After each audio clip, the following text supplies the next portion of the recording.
Here's why it's important to document your lived experience.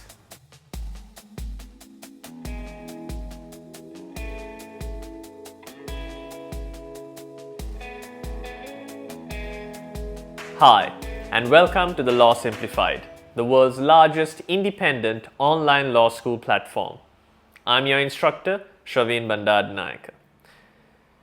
You may have often heard experienced practitioners and administrators of firms highlight the relevance and importance of making sure that every possible billable hour is contextualized as line items, mind you, and then presented to a client for perusal and then subsequent payment.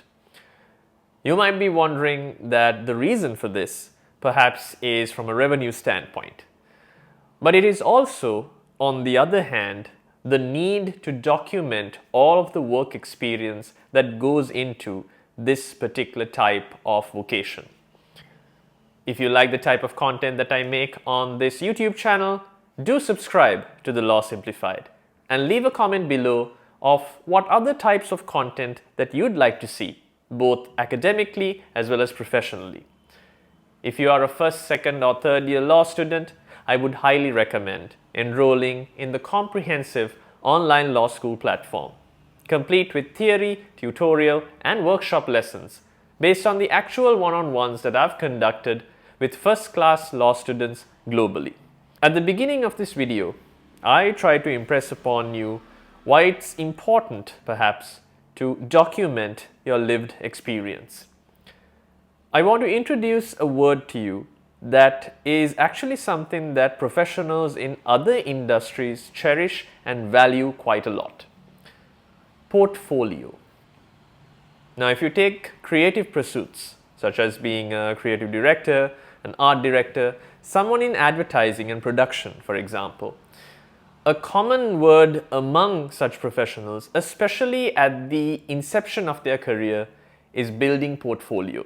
On many occasions, such professionals are actually willing to forego payment as long as opportunities are provided to them so that they can expand on their portfolio.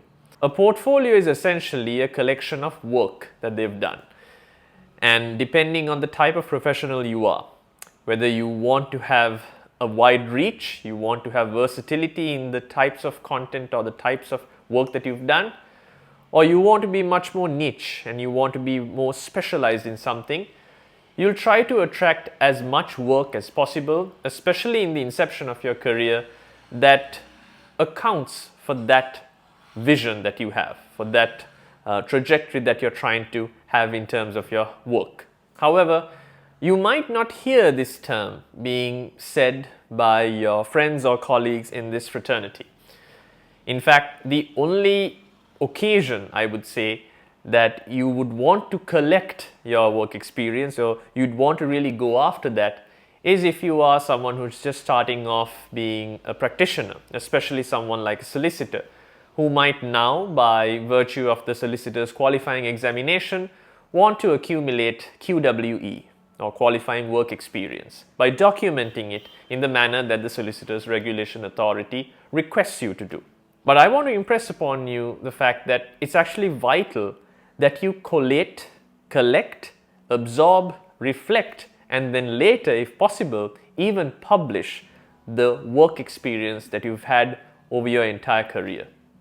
I like to refer to it as the lived experience. That way, it's something that's ingratiated into your own life. The value of this, I would argue, is immeasurable, not just from your own perspective, to look back and cherish the moments that you've had and whatever learnings you've had, but also as a stepping off point for others.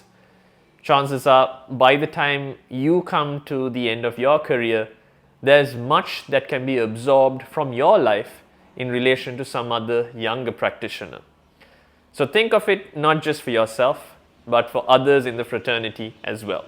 The main takeaway, I would say, in terms of being a practitioner and something that we can actually incorporate into our profession from that of another profession like the creative pursuits, is to have a portfolio. Collect over time in detail the type of work that you've done, what you've learned from it, and what you could do better. Doing so would not only provide you with an opportunity of reflection and to improve yourself and grow your own self, but later on in your career to publish perhaps or to disseminate among younger practitioners so that the overall profession not just values it but grows collectively as well.